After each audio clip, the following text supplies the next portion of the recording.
اب ہمیں اپنے تلاوت قرآن کے دورانیے کو بھی بڑھانا ہے۔ اگر ہم روزانہ 1 رکوع پڑھا کرتے ہیں تو اب ہمارے رکوع بڑھ کر تعداد 3 پر آ جائے۔ اگر 3 پڑھتے ہیں تو پورا پارہ کر لیں، پارہ پڑھتے ہیں تو پارے سے بڑھا کر کر لیں، کیونکہ کثرت تلاوت یعنی قرآن کا مہینہ ہے رمضان، تو قرآن کی تلاوت کا بڑا اہتمام کرنا ہے۔ اب اس کے لیے ہمیں اپنا وقت، ٹائم مینجمنٹ بہت ضروری ہے، ٹائم مینجمنٹ کرنا ہوگی، ٹائم کو مینیج کرنا ہوگا کہ کس وقت کیا کام کرنا ہے، اور اس کا گول سیٹ کرنا ہوگا کہ ہمیں ڈیلی بیسس پر اب یہ کام اتنی مقدار میں کرنا ہی کرنا ہے۔ تبھی تو ہم لغویات سے بچیں گے، تبھی تو ہم اپنی پڑھائی پر، اپنے تلاوت قرآن پر، اذکار پر، اپنے معاملات پر غور و فکر کریں گے تو وقت کو نکال سکیں گے نا۔ تو دیکھیں رمضان کا نزول جو ہے، رمضان میں قرآن کا نزول ہوا ہے، ٹھیک ہے، رمضان قرآن کا مہینہ ہے۔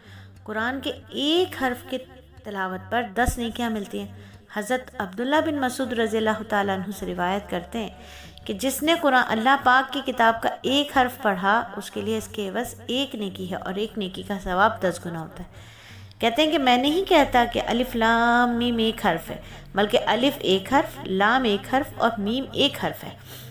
تو حضرت نعمان بن ثابت بیان کرتے ہیں کہ میں نبی پاک صلی اللہ علیہ وآلہ وسلم نے فرمایا، میری امت کی سب سے افضل عبادت تلاوت قرآن ہے، تو تلاوت قرآن کیجیے، کثرت سے کیجیے، اور یہ عظیم کتاب جس کی تلاوت کی بے پناہ فضیلت ہے، رمضان کے بابرکت مہینے میں نازل ہوئی تھی۔ اس لحاظ سے کیا ہے، رمضان اور قرآن ان دونوں کا آپس میں بہت گہرا تعلق ہے۔ تو رمضان میں قرآن مجید کی تلاوت کرنے والا گویا اس تعلق کو کیا کرتا ہے، مضبوط کرتا ہے۔ بہت ساری حدیث مبارکہ میں اس بات کی دلیل ہے کہ رمضان مبارک میں قرآن کریم کی تلاوت آپ صلی اللہ علیہ وآلہ وسلم فرمایا کرتے اور جبرائیل امین کو سنایا کرتے۔ حضرت عبداللہ بن عباس سے مروی ہے کہ حضرت جبرائیل امین رمضان کی ہر رات میں آپ سے ملاقات کرتے اور آپ کے ساتھ قرآن کا دورہ کرتے۔ حضرت عبداللہ بن عمر فرماتے ہیں کہ نبی پاک صلی اللہ علیہ وسلم نے فرمایا کہ قیامت کے دن روزہ اور قرآن دونوں بندے کے لیے شفاعت کریں گے۔ روزہ کہے گا، اے میرے رب، اس شخص نے دن کے وقت کھانے پینے، دوسری نفسانی خواہشات سے اپنے آپ کو روکے رکھا، بس تو اس شخص کے متعلق میری شفاعت قبول فرما۔ قرآن کہے گا، اے میرے رب، میں نے اس شخص کو رات کے وقت جگائے رکھا، بس اس کے متعلق میری شفاعت قبول فرما۔ آپ نے فرمایا ان دونوں کی شفاعت قبول کی جائے گی۔ تو پھر قرآن کی تلاوت کا اہتمام کیجیے، ٹھیک ہے۔ اور ساتھ ہی ساتھ آپ کو معلوم ہے کہ سلیس اکیڈمی جو ہے ہر سال خلاصہ تفسیر آپ کو سناتا ہے، تو خلاصہ تفسیر کی کتب لے لیجئے، ٹھیک ہے۔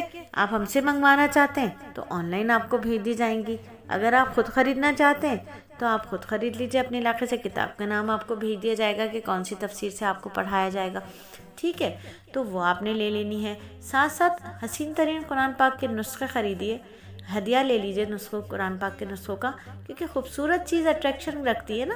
تو قرآن پاک بھی خوبصورت جلدوں میں آ رہے ہیں، اتنے حسین آ رہے ہیں، ایک دوسرے کو تحفے تحائف دیجئے، قرآن کے ہدیہ کیجئے، زیادہ اللہ نے دیا ہے تو صلہ رحمی اختیار کرتے وقت کھجور اور شربت کی بوتل کے ساتھ ساتھ یہ قرآن پاک کا بھی ہدیہ کر دیجئے، تو کیا ہوگا، جو لوگ پڑھیں گے آپ کو بھی نیکی ملے گی، آپ کو بھی ثواب ملے گا۔ تو قرآن کی تلاوت کا اہتمام کیجئے اور زیادہ کثرت سے کیجئے۔